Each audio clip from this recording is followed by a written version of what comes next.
안녕하세요. 조성태 박사의 생긴 대로 건강톡톡 아나운서 김민영입니다. 탈진 증후군, 일명 번아웃 증후군이라고 들어보셨나요? 한 가지 일에 몰두하던 사람이 마치 에너지가 방전된 것처럼 갑자기 무기력해지는 증상을 뜻하는 심리학 용어라고 하는데요. 이 증상이 심해지면 무기력증이나 자기 혐오, 심하게는 직무 거부 등에 빠지기도 한답니다. 무엇인가에 몰두하며 집중력을 발휘하는 것도 좋지만 그 전에 스스로를 돌아보는 시간과 여유도 꼭 필요할 것 같은데요. 생긴 대로 건강톡톡, 오늘 첫 번째 주제로 극심한 피로의 원인 치료에 대해서 알아봅니다. 일에 지쳐서 또는 건강을 돌보지 못해서 극심한 피로를 느끼는 분들, 오늘 시간도 주목해 보시기 바랍니다. 그럼 강의 들려주실 조성태 한의학 박사님을 모셔보겠습니다. 어서 오세요.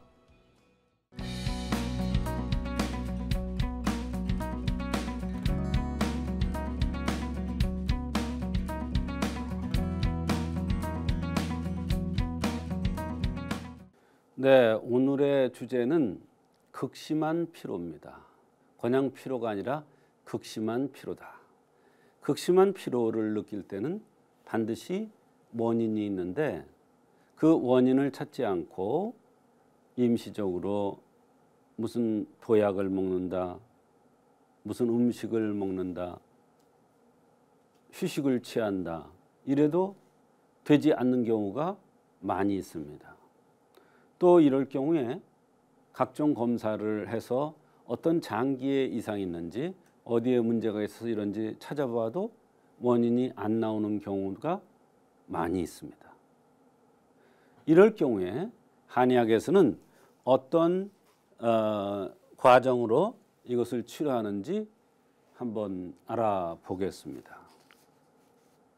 일반적으로 피로하다 이러면 뭐 인삼차라든지 녹용이라든지 십전대보탕이라든지 뭐 이런 걸 생각하죠. 그러나 그거 가지고도 전혀 듣지 않는 경우가 너무 많이 있습니다. 그것은 왜 그러냐? 피로에는 반드시 어떤 원인이 있기 때문에 그렇습니다. 피로에도 종류가 있는데요. 아침에 일어날 때 너무나 피곤해서 눈이 안 떠진다. 이런 사람이 있고요. 오후 되면 좀 낫대요. 근데 어떤 분은 오전에는 좀 반짝하다가 오후 2, 3시 되면 피곤하다는 사람이 있습니다. 오전에 피곤하다는 사람 보면 대개 양기가 부족한 사람이고 오후에 피곤하다는 사람은 음혈이 부족한 사람입니다. 양기 그러면 이 위쪽을 얘기하고 음혈 그러면 위쪽을 얘기합니다. 그래서 오전과 오후에 피곤한 게 다릅니다. 오전에 피곤한 것을 치료하는 약이 따로 있고 오후에 필요한 것을 치료하는 약이 따로 있습니다. 그래서 필요할 때도 이런 것을 구별하지 않고 보약을 쓴다면 전혀 효과가 없는 것입니다. 또 하루 종일 피곤하다는 사람이 있어요. 또 밥만 먹고 나면 피곤하다는 사람이 있어요. 밥만 먹고 나면 누우면 안 되는데 눕는단 말이에요. 배고프면 힘이 없죠. 근데 먹고 나면 기운이 나야 되는데 오히려 밥 먹고 나면 꾸벅꾸벅 졸고 정신이 몽롱해지고 이럴 때가 있단 말이에요. 이것도 피로의 종류 중에 하나예요.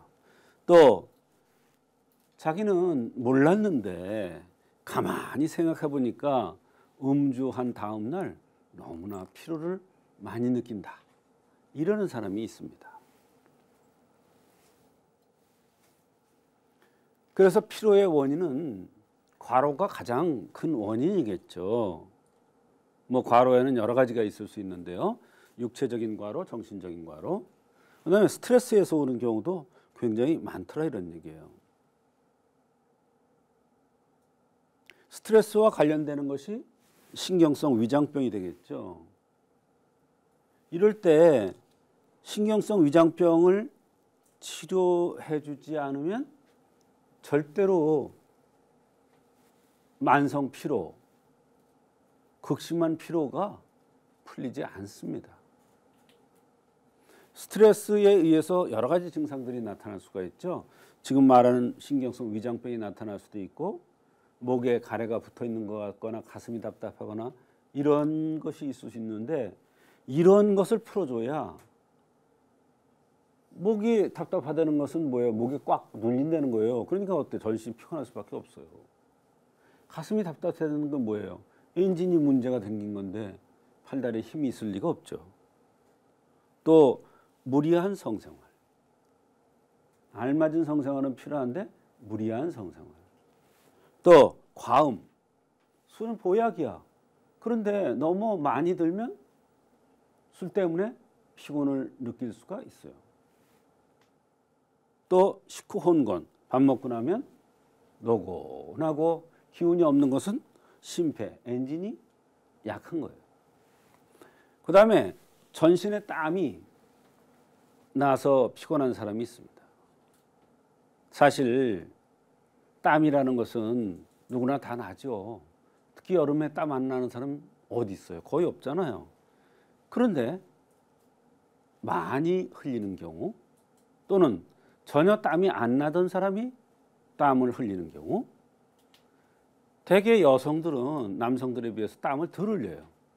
그런데 그렇게 덜 흘리는 사람이 어쩌다 땀을 흘렸다. 그러면 맥을 못 춥니다. 또 큰 수술 후 또는 대병 후, 큰 수술 후에 피곤하면 그거는 수술 뒤에 마무리가 제대로 안 된 거예요. 대병 후의 회복. 대병 후에 회복하기 위해서 뭘 먹는다 뭐 민간요법이 많죠. 그러나 그게 아닙니다. 어떤 병을 앓았는지, 얼마나 됐는지, 어떤 사람이 어떤 병을 앓았는지에 따라서 그 뒷마무리 짓는 방법이 달라요. 그래서 전문가가 필요한 거고, 전문 한의사의 정확한 진단에 의해서 알맞게, 그에 맞게 치료를 하거나 보약을 쓰면 극심한 피로가 없어질 수가 있는 겁니다. 젊은 사람이 피곤해되는 경우가 있어요. 젊은 사람이 뭐가 피곤해요? 문제가 있는 거죠. 나이 드신 분 전혀 피곤 안 느낀다는 사람도 많아요. 그런데 젊은 사람과 나이 드신 분의 피로는 전혀 다르게 치료를 해야 된다. 50대는 갱년기를 겪을 나이죠. 그러니까 50대의 피로는 갱년기 증상을 좋게 해주면 피로가 없어집니다. 그래서 젊은 사람과 나이 드신 분 또는 50대의 피로를 다른 각도에서 치료를 한다. 이런 뜻입니다. 그래서 피로의 치료는 한의학적으로 그 원인을 정확하게 찾아서 치료를 해줘야 극심한 피로가 한의학적으로 해결될 수가 있습니다. 무조건 필요하다. 그래서 보약을 쓴다. 이것은 방법이 아니다. 그래서 필요할 경우에는 반드시 그 원인이 있고 종류가 있고 나이에 따른 그런 차이가 있기 때문에 그에 맞게끔 치료를 하면 한의학적으로 극심한 피로가 잘 해결될 수가 있는 것입니다.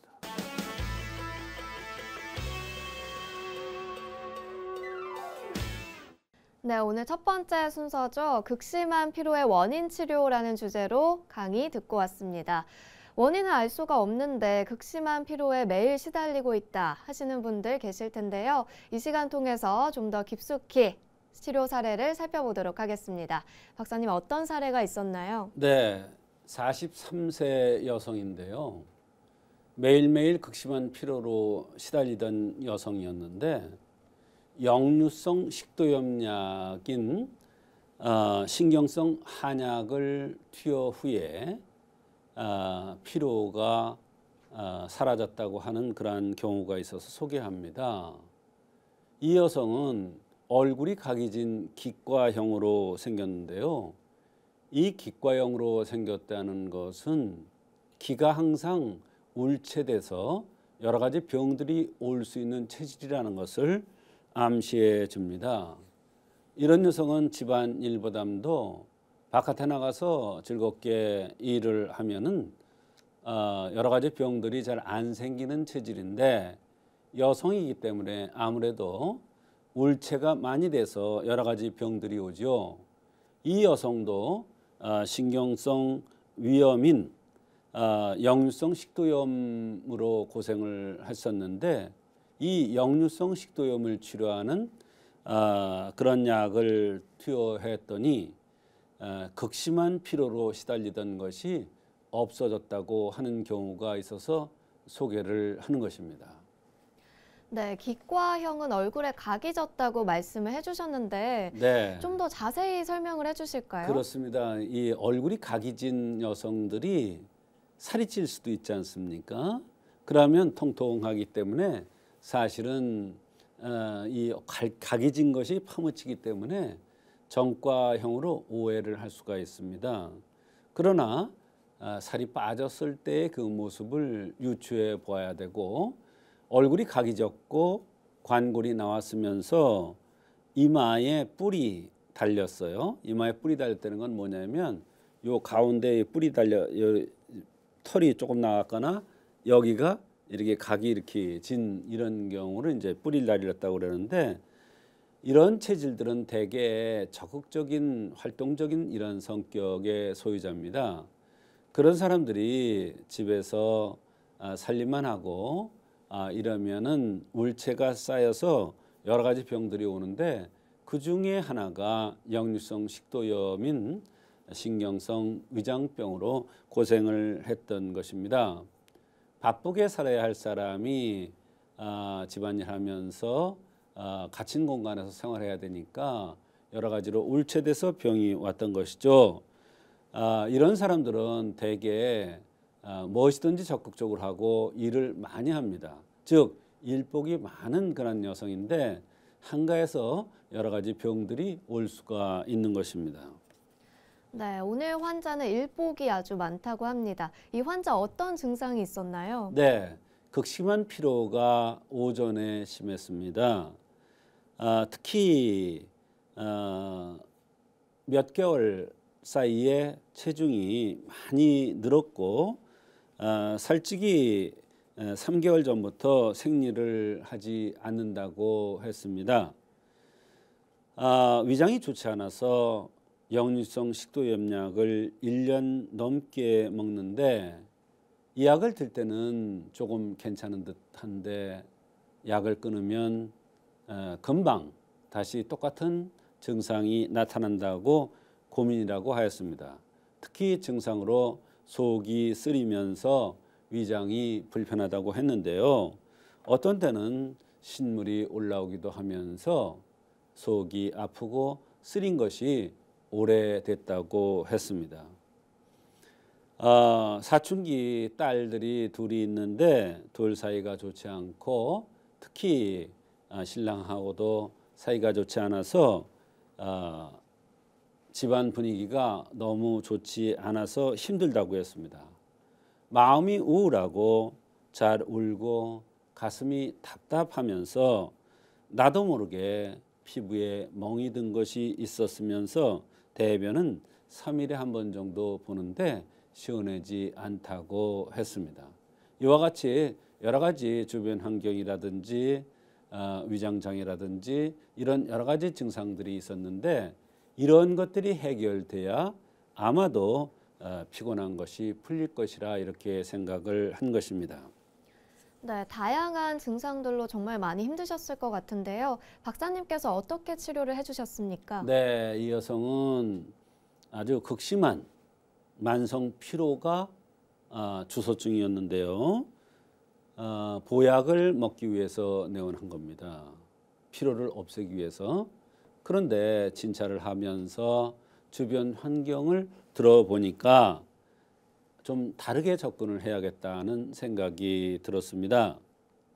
스트레스가 몹시 많이 나 보였고, 또 맥은 82, 80맥으로 비위에 떨어졌습니다. 말하자면 스트레스에 의한 신경성 소화불량으로 속이 쓰리거나 신물이 나거나 이런 증상들을 우선적으로 치료해 달라는 그런 의미의 맥입니다. 그래서 증미이진탕이라는 이런 약을 투여했습니다. 이 약은 속이 쓰리거나 신물이 넘어올 때 아주 좋은 치료약인데 이 약을 쓰고 나서 신물이 넘어오거나 속이 쓰리거나 이런 것들이 좋아졌으면서 바로 주소증인 극심한 피로가 많이 가셨다고 한 경우가 있었습니다. 그 역류성 식도염의 증상, 즉 속이 쓰리거나 신물이 넘어오는 이런 증상들은 약을 오래 먹었는데도 약을 끊으면 증상이 다시 재발되는 이러한 것을 반복했고, 그래서 근본 치료를 위해서 한의원에 내원해서 증미이진탕을 써서 신경성 소화불량인 역류성 식도염도 치료되었고 극심한 피로도 좋아졌던 그런 경우가 되겠습니다.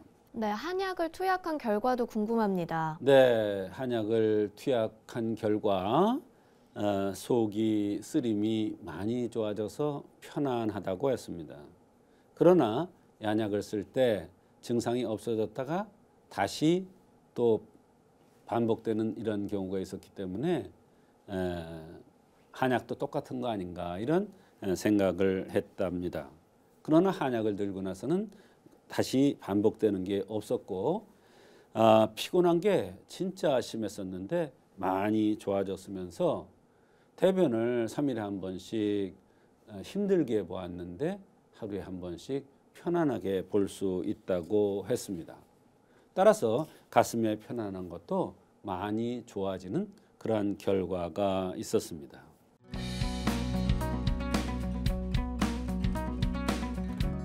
자, 오늘의 두 번째 주제는 위통입니다.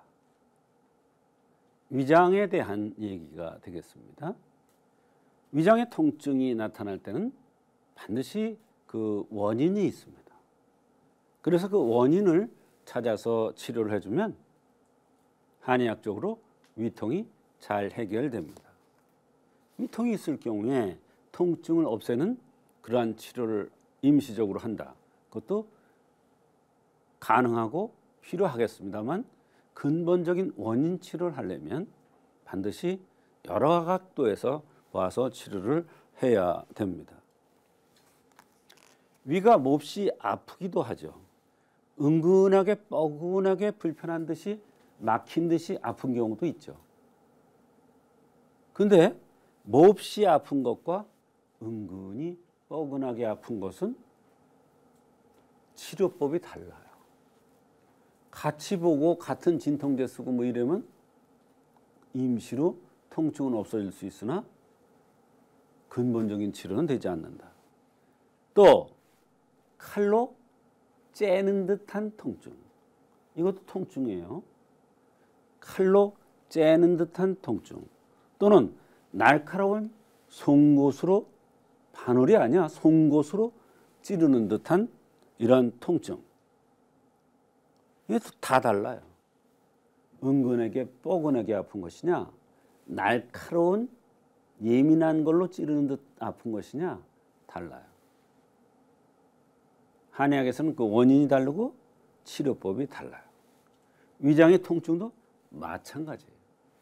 위장이 냉해서 제 역할을 하지 못하기 때문에 오는 통증이 있습니다. 이럴 경우에는 손을 만져보면 손이 차고 얼음같이 차요. 어제라고 해서 이 엄지손가락 뒤에 있는 이 어제 부위가 푸른색을 띱니다. 근데 위가 냉해서 오는 통증은 특징이 은근하게 뻐근하게 이렇게 아픕니다.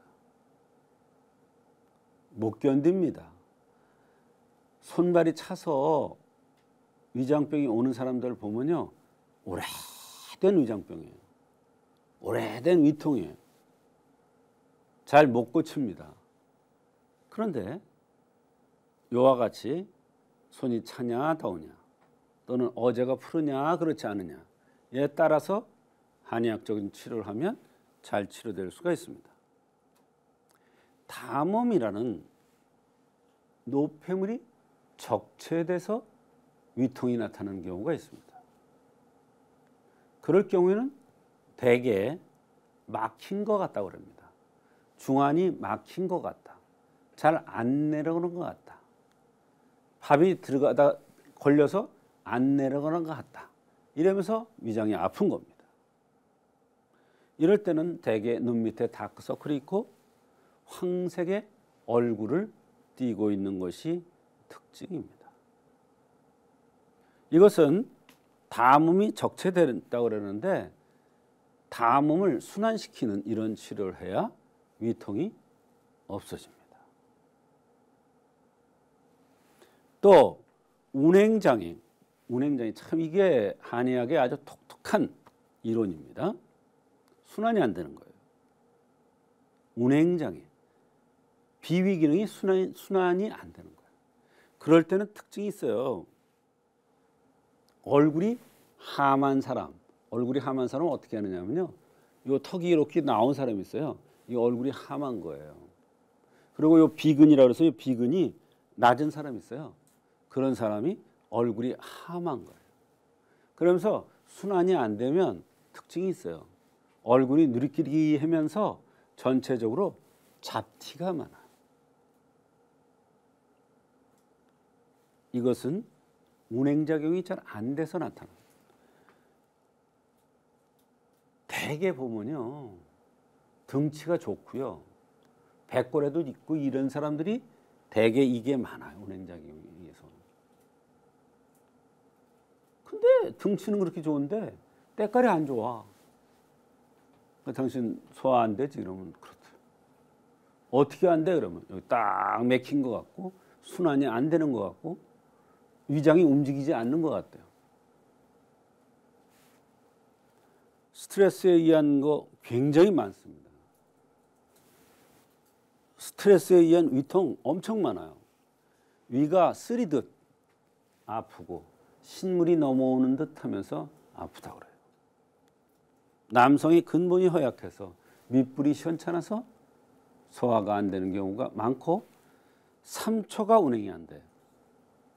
3초가 운행이 안 되는 걸 어떻게 하느냐. 요 콧등이 볼록하게 나온 사람이 소화가 안 되면 3초가 운행이 안 돼서 위통이 오는 것입니다. 이와 같이 위통의 원인은 여러 가지가 있습니다. 그러면 위통을 한의학에서는 어떻게 치료하느냐? 그 원인에 따라서 치료법이 다른데요. 향사양이탕이라는 게 있는데 이것은 어제가 푸르고 손이 차고 비위 기능이 허냉해서 위통이 나타날 경우에 향사양이탕이라는 것입니다. 또 이진탕 감위방이라는 것은 바로 담음이 적체돼서 운행이 잘 안 돼서 위통이 올 경우에 씁니다. 근데 이것도 담음에 의한 것도 종류가 몇 가지가 있습니다. 관골이 나온 사람이 소화가 안 된다. 관골이 나오면서 코가 긴 사람이 소화가 안 된다. 이거 달라요 또. 손발이 냉하면서 소화가 안 되면서 뒷목이 뻣뻣해서 항상 죽겠다. 이거 또 달라요. 그러니까 담음에 의한 것도 여러 가지. 이진탕 감위방, 정전감위 이진탕, 소적정원삼, 이 여러 가지. 3,7건비탕은 이거는 운행작용이 안 되는 거예요. 건비, 운행이 안 되는 것을 잘 운행되기 위해서 위통을 없애는 거예요. 소식청울탕은 울, 맺힌 것을 풀어준다. 신경성 소화불량에 의해서 위통이 오는 경우에 좋습니다. 가암 팔미만 좌기음, 우기음 여기 팔미도 되는데요. 팔미환여 이것도 여기에 속하는데 이런 것들은 소위 말하는 남자의 근본이 허약해서 남자의 근본이 허약하다는 것은 밑에 화력이 약하다는 뜻이에요.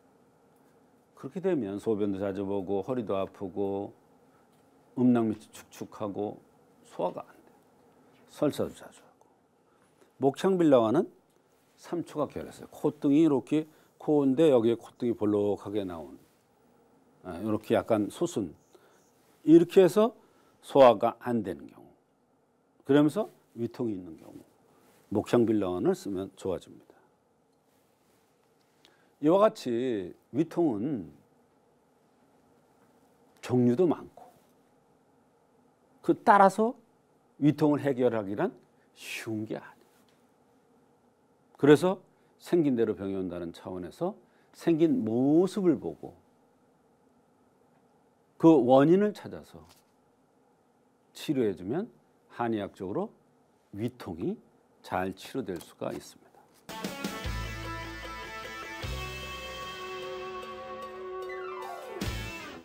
오늘 조성태 박사님의 두 번째 강의는 위통이라는 주제였습니다. 제 주변에도 정말 틈만 나면 위가 아프다 하시는 분들 정말 많으신데요. 오늘 유익한 시간이 될 것 같습니다. 사례 만나보도록 하겠습니다. 네, 한의학에서는 손의 상태를 보면 배 상태를 알 수가 있다고 합니다. 말하자면 뱃속의 상태를 들여다볼 수는 없지만 손에 차거나 손이 순환이 안 되는 노란 현상이 나타나면 뱃속의 상태를 알 수가 있다는 뜻이 되겠습니다. 손이 냉한 것이 원인으로 작용해서 10년 동안이나 위통으로 고생했던 환자를 치료해 준 적이 있습니다. 명치 밑이 답답하면서 뭐라고 표현하기 힘들 정도로 위통이 나타나는데 내시경을 해봐도 다른 각종 검사를 해봐도 원인을 알 수가 없어서 10년 동안이나 고생을 한 것입니다. 문제는 이런 환자들이 많다는 것입니다. 앞서도 말씀드렸다시피 손의 상태를 보고 위장 상태를 알 수 있다. 무슨 뜻이냐? 손이 차면은 위가 차고 위뿐만 아니라 위장 자궁이 냉해서 순환이 안 되는 것입니다. 말하자면 손이 차서 위가 차서 냉해서 순환이 안 되는 현상, 그것에 의해서 위통이 왔는데 그것을 검사해서 알 수 있는 길이 없죠. 그러니까 10년 동안이나 고생을 했던 것입니다. 그런데 위를 따뜻하게 해주는 그러한 치료를 했더니 10년 동안 고생하던 위통이 좋아졌던 경우가 되겠습니다. 네, 내시경을 통해서도 아무것도 나오지 않았는데 환자는 계속해서 위가 아프다 말을 하고 있단 말이죠. 그렇습니다. 이렇게 손이 차서 위에 통증이 나타날 때는 은근하게 뻐근하게 또는 깐죽깐죽 아픈 것이 특징입니다. 뻐근하게 은근하게 아프니까 곧 나으려니 한 것이 10년이나 되었다는 것입니다. 좀 심하면 가서 각종 검사를 하고 또 심하면 이런저런 검사를 했는데 원인을 알 수가 없다고 했습니다. 사실 한의학에서는 병을 치료할 때 한열을 대단히 중요하게 여기고 있습니다. 말하자면 찬 사람이냐 더운 사람이냐, 찬 것에 의해서 병이 왔느냐 더운 것에 의해서 병이 왔느냐가 한의학에서는 굉장히 중요한 포인트가 된다 이런 얘기예요. 특히 몸이 차면 순환이 잘 안 되기 때문에 위장의 통증뿐만 아니라 관절통, 허리의 통증, 설사, 불임, 두통 등 매우 많은 곳에서 불편함을 갖다 줍니다. 그것은 왜 그러냐면 바로 순환이 잘 안 되고 장기들이 제 기능을 하지 못하기 때문에 그렇습니다. 그런데 이때의 통증은 은근하게 뻐근하게 통증이 나타나는 게 특징입니다.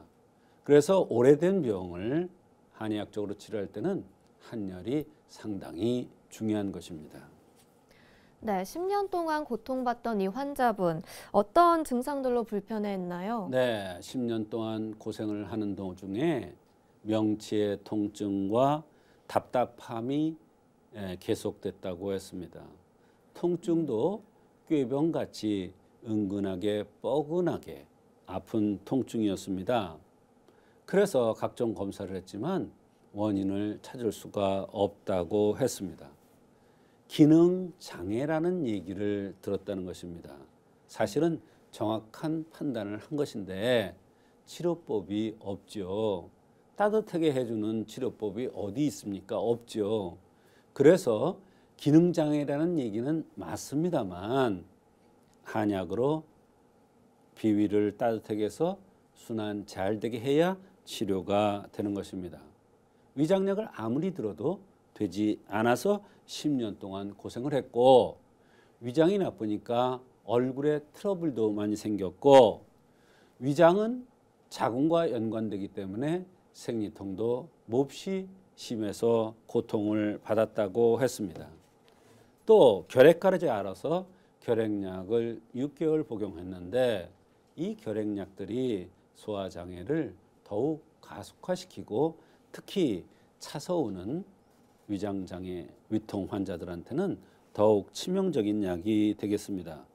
추위도 많이 타고 너무나 체중이 늘지 않아서 고민스럽고 자기는 그렇게 소화가 안 되는데도 면 종류를 좋아한다고 했습니다. 속쓰림은 가끔 있고 너글너글 미스미거리면서 운동을 하려 해도 기운이 없어서 운동을 할 수가 없다고 하는 등 여러 가지 불편함을 호소했습니다. 네, 속쓰림 등등 여러 가지 증상들이 있었는데 박사님께서 어떻게 치료를 해주셨나요? 네, 한의학에서는 손발이 차고 배가 찰 경우에 치료해주는 방법이 치료해주는 처방이 여러 가지가 있습니다. 향사 양이탕이라는 걸 첫 번째로 꼽을 수가 있고 두 번째로는 이중탕이라는 걸 꼽을 수가 있고 세 번째로는 팔미 이중탕이라는 걸 꼽을 수가 있고 팔미환이라는 걸 꼽을 수가 있습니다. 그러나 이 여성한테는 향사 양위탕이라는 약을 썼고 그 약에다 너무나 힘들어하고 피곤해하고 살도 찌고 싶어 하기 때문에 녹용을 가해서 한제를 투여했는데 상당히 좋은 효과가 있었습니다. 이 향사양이탕은 내상문에 나오는 향사양이탕입니다. 이 향사양이탕도 흉문에 나오는 향사양이탕이가 있고 내상의 향사양이탕이가 있는데 다릅니다. 이름은 같은데 치료 범위가 달라요. 적용 범위가. 그래서 손발이 차고 어제가 푸르면서 소화가 안 되고 위통이 있을 때는 내상의 향사양이탕을 쓰는데 이 여성한테 그 내상의 향사양이탕에다가 녹용을 가해서 한제를 투여했는데 상당한 효과가 있었습니다. 위통도 첫 번째 약을 썼을 때 벌써 절반 정도 줄어들었고 살도 약간 쪘으면서 소화가 잘 돼서 음식을 잘 먹으니까 너무 행복하다고 했습니다. 여드름도 많이 좋아졌고 생리통도 많이 줄어들었다는 그런 좋은 결과가 있었습니다. 물론 제가 아까 얘기했죠. 향사양이탕, 이중탕, 팔미중탕, 팔미환 이런 약들이 다 손발이 차고 위장이 찰 때 쓰지만 그 각각에 따라서 생긴 모습이라든지 맥이라든지 나타나는 증상을 보아서 어떤 처방을 선택할 것인가가 한의사의 중요한 관점이 되는데 한의사들은 정확한 진단에 의해서 약을 쓰기 때문에 아주 효과가 잘 나타날 수가 있습니다. 이 여성도 향사 양이탕을 써서 너무나 좋은 효과가 있었습니다. 네, 이 환자의 위통은 냉한 것이 원인이다라고 말씀해 주셨는데요. 어떤 근거로 그렇게 판단하신 건지 궁금합니다. 네. 첫째는 이제 손이 차다는 것은 배가 차다는 뜻입니다. 이 여성은 손이 찼습니다. 또 두 번째로는 코가 길게 내려먹었는데 그런 사람들은 대개 배꼽 주변에 배가 냉한 사람들입니다. 그 다음에 세 번째, 생리를 17살에 초경을 했는데 이렇게 생리가 늦게 3년이나 늦게 했는데 이렇게 늦게 한 것도 바로 몸이 차서 나타나는 현상이라고 볼 수가 있습니다. 또 결핵약을 6개월 복용했는데 이것도 하나의 원인이 되겠습니다. 이와 같이 한 가지 원인만 보고 판단하는 것이 아니라 여러 가지 상황을 동시에 판단해서 동시에 관점을 보아서 치료를 하면 실수 없이 한약을 써도 잘 치료될 수가 있는 것입니다. 아무리 오래된 위통이라도 정확한 원인을 찾아내면 반드시 한의학적으로 치료될 수가 있는 것입니다. 오늘도 좋은 말씀 나눠주신 조성태 박사님과 인사 나누겠습니다. 박사님 고맙습니다. 조성태 박사의 생긴대로 건강톡톡, 조성태 박사의 백세건강 한방톡톡. 오늘은 극심한 피로의 원인 치료 그리고 위통 이 두 가지 주제로 함께했습니다. 백세건강을 위한 여러분의 확실한 선택, 생긴대로 건강톡톡은 다음 주 더 알찬 내용으로 찾아뵙겠습니다. 함께해 주신 여러분 고맙습니다. 고생하셨습니다.